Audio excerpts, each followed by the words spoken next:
Because it doesn't really suit Twitter, Arvind Gupta, rationally speaking, to be taking on the Indian government. Forget what they think of the Modi government, because of the sheer size of the Indian market and the utility of having a presence in India against running the risk of potentially getting banned.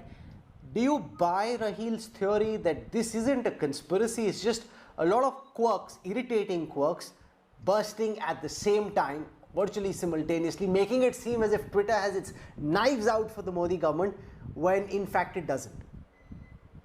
Or do you think something sinister is Rahul, let me start off by saying a few things. Rahil has been at Twitter, and I think it is not that India needs Twitter. It's Twitter needs India.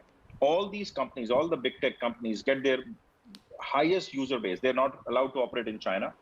The next biggest democratic, or the biggest democratic internet market in the world is India. 75 crore plus users. So all these platforms and the big tech, and your debate is about big tech, including Twitter, really need Indian market. I mean, we are 75 crore users.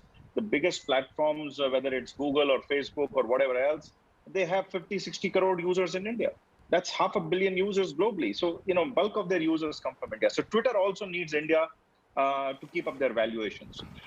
If you saw last quarter's results of Twitter or last year's results, they're not a massively profit-making company. In fact, I think they make losses. But one of the biggest concerns analysts have been showing to them is no user growth. And where would user growth come from? From countries like India, from Nigeria, and that's where they have been at odds with. Now, what does the government has asked, not only of Twitter, but everybody Arvind, else? let me say this.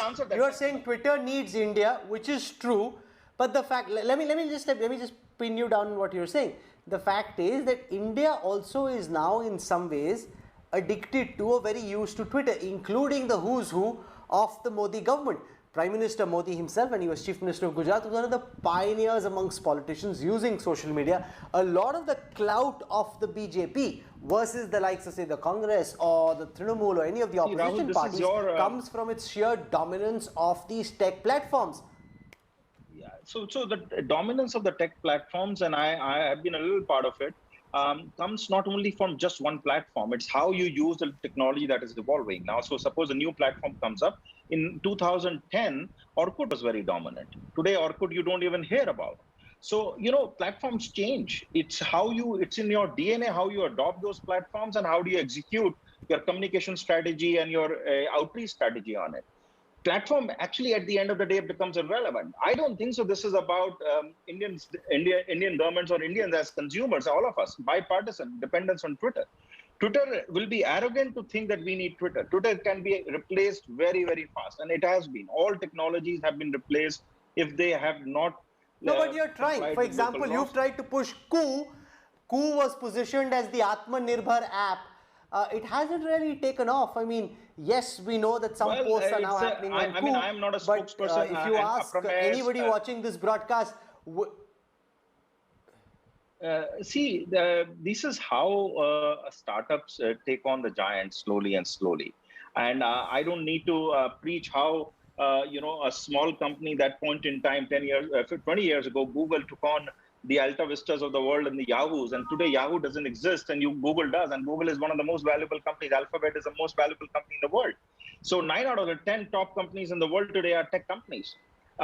So time has shrunk in the internet world. Time has shrunk, and if we feel somehow, and I'll give you 2 examples, Rahul. I mean, we thought India couldn't live without TikTok. Just around this time, actually on this date last year, India banned the Chinese apps, including TikTok.